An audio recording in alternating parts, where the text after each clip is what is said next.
All right, hello and welcome to another Expert Inside interview. My name is John Golden from Sales Pop, online sales magazine and Pipeliner CRM, joining you as usual from San Diego. And today I'm delighted to be joined from the other side of the country, Tanya Taylor, who is in New York. How are you doing, Tanya?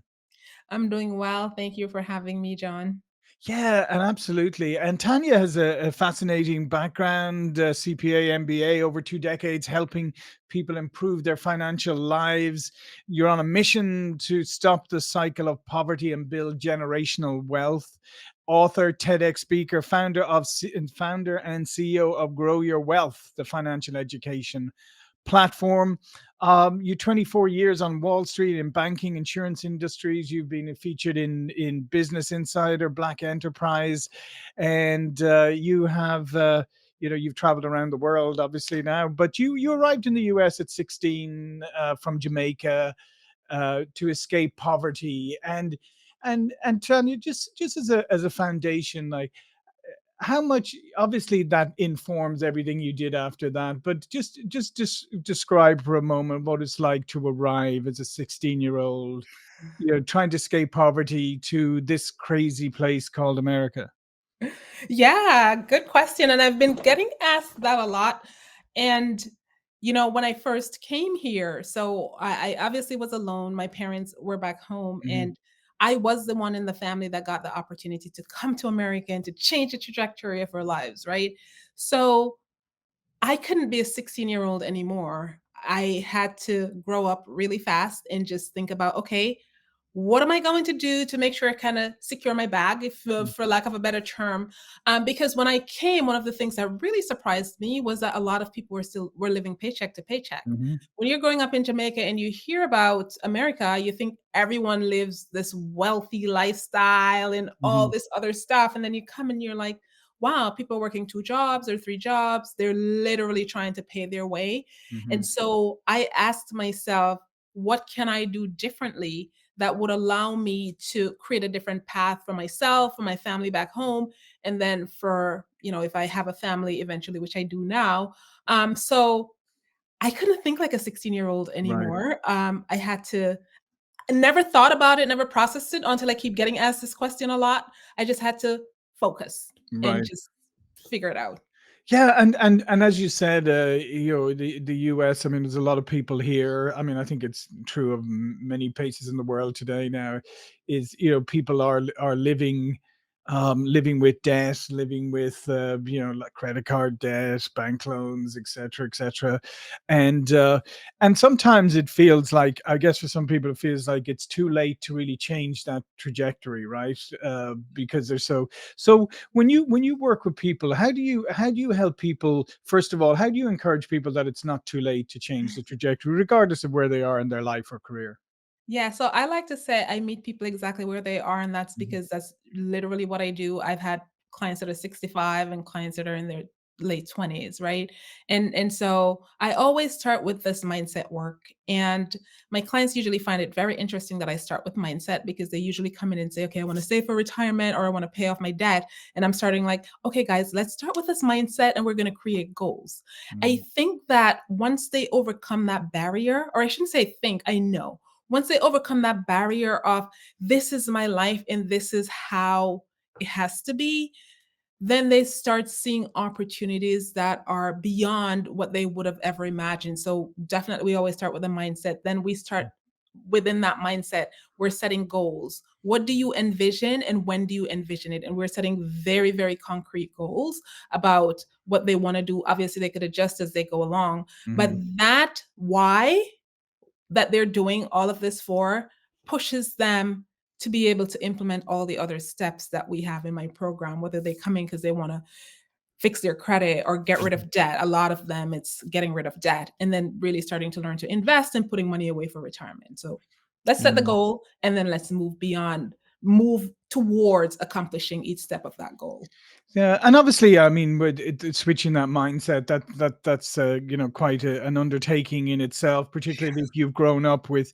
I mean, and then I think you probably come across this a lot, but I mean, people grow up with a scarcity mindset. Maybe like yourself, they came out of poverty. Maybe like even like growing up like lower middle class, struggle with money. I mean, you can tend to bring that stuff with you and sort of assume that regardless of how successful you might be, but you still find yourself in that trap. And I guess that's the hard part to reconcile. Absolutely. And so even people that come into my program who, as you said, may not have grown up in extreme poverty like I did, Mhm, the little that they have, they feel like they have to hold on to it so tight, or if they've felt that way, or you have the other extreme who those people feel like they just never accomplished anything and they're playing catch up. mhm, And so they have they still have that scarcity mindset, but they want to take like these big risks because they feel like they need to now all of a sudden catch mhm, up. So it's like finding that balance where we are and some of the things that I do with my client is like very simple habit that we're developing, right? Like, okay, we don't go from saying, um, I had a client who came in and said, I said, how much you want for retirement? And she said, $60,000. And I remember when she said that to me, I was thinking, $60,000. And I said to her, a year? And she said, no, like $60,000. And when I started with her, I thought to myself, wow, that's incredible. Like that wouldn't even last a year. And now she mhm. laughs about it. But what I said to her, knowing where her mindset was, I didn't say something like, let's go to like 300,000 or Right, 500,000. I said, okay, let's start with 100. And then by the time you're done with this mindset course, I'm pretty sure your mind will be changed about how much you're going to want to have. right. And obviously, it it did because she realized, like, $60,000 was literally nothing. So, it's really a matter of, 1, helping them to see a path, like, okay, you have this scarcity mindset, you think this is all you can have because maybe you just have this job where you cannot even pay Mhm, your bills, so you cannot fathom being able to build wealth. But what if I show you, we work together and I show you, like, okay, this income that you have might not be all the income you can have in your career. How do we transform that income? And then what you have currently, if that's your situation, how do we make this income work for you, mhm, where you don't find that every dollar that you bring in, you're spending because we've put certain processes in place that's going to help you to now build the emergency fund or mhm. start putting more towards your retirement. And it always goes back to me, it's the mindset work, right? Because Right. once they do that, then they make that shift and that scarcity is not as pronounced as it previously was. Yeah. And what you said there was, as you mentioned earlier, is about meeting people where they are. Because as you said, if you'd have turned around to that person and said, 60,000, are you mad? Let's go for 1 million. I mean, they probably would have gone, okay, this is just one of those, probably would have backed off immediately because it Yes. just seems so out of whack. The other thing is obviously you got to break some habits. I mean, people are, but let's face it, I mean, to getting into debt here is very easy. People bombard you with money, bombard you with opportunity. You have lots of, I mean, people see businesses and they see these people who like leverage debt all the time, and people are saying, oh yeah, how do you help people break that? So yes, it's easy and you can get debt if you need it or whatever, but it shouldn't be your primary go-to. Yeah. So again, always anchor, which is always anchoring back to what's your goal. Because if Mhm, your goal is to save for retirement and your debt is going to hamper you from saving for retirement, then that's not going to be helpful. But mhm, there is that thing as good debt. So, but the good debt has to be working for you. yeah, If you're going to be borrowing this money for whatever reason, right? Whatever the reason is that you're using it for, you should be able to pay that debt back and have some kind of return on it, or else it's not a good debt anymore. right, And it could be in the short run that maybe you're not getting a return, right? But longer term, when you project this out, you're going to see a return. mhm, Okay. So we talk about those things and talk about, okay, which debt you want to manage away and which debt you might say, okay, let me hold on to this for a while because I really believe that with this debt, I'll be able to accomplish X, Y, and Z. Mhm. Yeah, no, that's excellent. And the other part too is I was wondering is okay, how do you then help people to get in to maintain the motivation and the discipline to make these changes to work towards their goals? Because as most as most people get very enthusiastic at the start of something and then they realize there's a bit of hard work, maybe a little bit of change. Maybe I have to be a little bit more. I have to be more disciplined and motivated. How do you help those people, especially in the early days when let's face it, it's always the start that's the hardest. Yeah, it's tough because sometimes you have people who really want to quit. And the way that I like to structure things with them is we talk about the immediate. What do we want in the immediate, and how are we going to take the steps to do that? And then we're going to do medium term, and then we're going to do long term. And it's tough because even when I work with my clients to come up with a budget, that is probably one of the most painstaking part of the Mhm. entire process, and they've already created their goals. But going through just shifting the mindset that the budget is not something that's going to restrict you, but it's something that's going to empower you to be able to do other things. That's difficult. And Mhm. I'll find my clients, they'll take weeks and weeks and they say, yeah, I'm working on the budget. And we'll meet for a coaching session, like, let's go through the budget. And one of the things that's important to me as I work with my clients is we're not going to take away everything that you love, because Right. if we do, then you're not going to be incentivized. Yeah. So once they feel that level of comfort, like, really, you think I could spend this for X or Y? And yes, this is your happy money. I call it my happy money. And we're going to keep your happy money, and you're going to do, whatever it is that you love. And then we're going to look at the rest of the things. I have found that it helps them to stay motivated. Right. And then the other quick wins in between, like, oh, I want to pay off my debt. And now they've paid off a credit card debt. Like, oh my God, I didn't think I could do this. I've paid this debt off. Now I'm going for the next one. Now Mhm. I'm going for the next one. So sometimes that also is that incentive to keep going. And my program is group coaching as well. So just seeing others in the program that are motivated and continuing to do and sharing their wins, it really helps my clients. I do want to say though that sometimes, like, I had this one client and she'd say, I would come every week and people are sharing their wins and I didn't feel like I have any wins. While when we sat down together and we went through her what she was doing, I was like, girl, you have so many wins, but you are not thinking of them as wins because you're expecting something huge. And sometimes we have to celebrate the small steps, because those small steps is what's going to add up to that something bigger. Yeah, and that's a really good point that you raised there, Tanya, because we live in this strange world today, right, where we're bombarded all the time, through social media and all of this, and instant gratification culture and all of that, and people who seemingly like just become horrendously wealthy just overnight, doing almost nothing, and so you're almost fighting against that Yeah, influence as well, for people, and as you said, it's in any type of success, it's never, even you talk about people they say are an overnight success and then you really look into them and you realize they were 20 years to become an overnight success. exactly. Exactly. So how do you help with people with that, with saying like, you got to take the wins, but they're going to be incremental, like, you've got to be happy, and the journey, it's a journey, it's not suddenly you do these three things and sit back and everything is taken care of. Yeah, so those are some of the same things that we talk about, right? Mhm. Like, don't feel embarrassed that you haven't taken that step that this other person has taken, because your circumstance is completely different from this other person's circumstance. Let's focus again, always refocusing on what's your goal? What's the timeline that you set for your goal? And what are the incremental steps in between that you're taking? Are you on target with those steps? And sometimes you're not on target. Mhm. Give yourself some grace. We'll readjust and we'll come back. So, interestingly enough, a lot of it is just the coaching on, Yeah. hey, it's okay.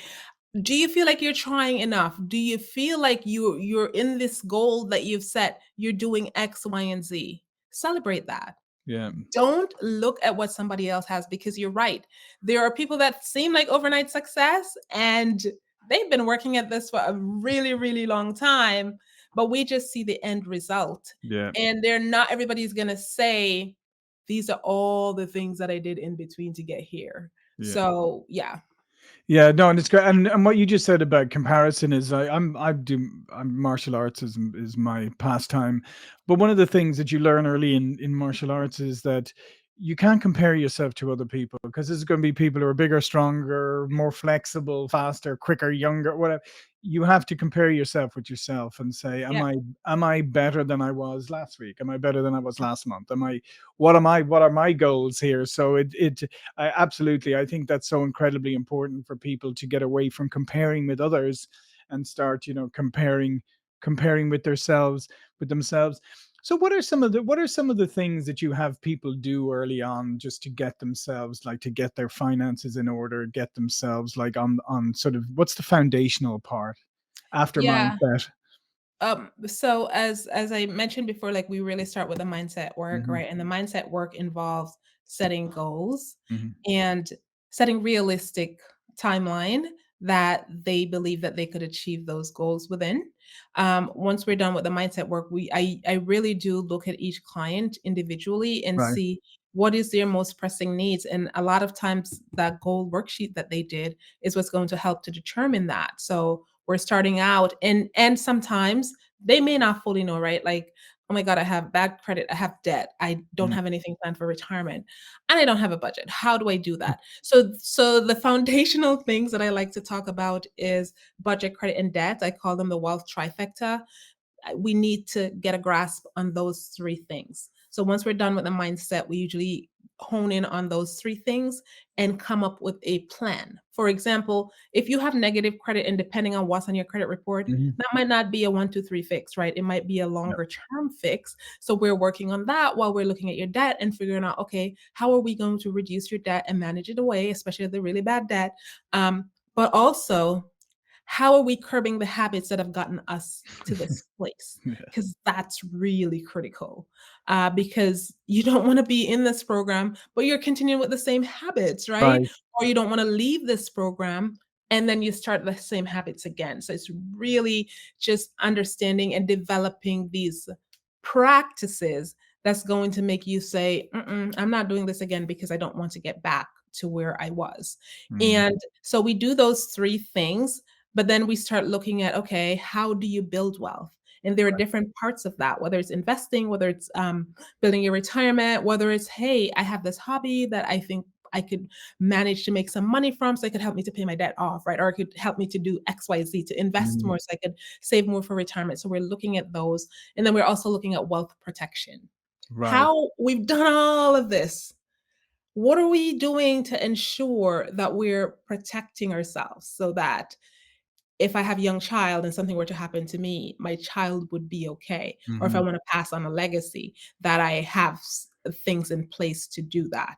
So that's really sort of the full circle phases of the program that I work with my clients in. Yeah, and obviously, like you said there, like it's creating wealth is one thing, protecting it is another, and obviously, uh, as you mentioned at the beginning, like curveballs come. Let's face it, the pandemic was a curveball that hit everybody, and so that piece about not just building the wealth, but protecting it, just figuring it and being able to react to situations without suddenly going, oh dear, I got to run up to the bank and get a loan right now. Yeah. Yeah, that's obviously incredibly important.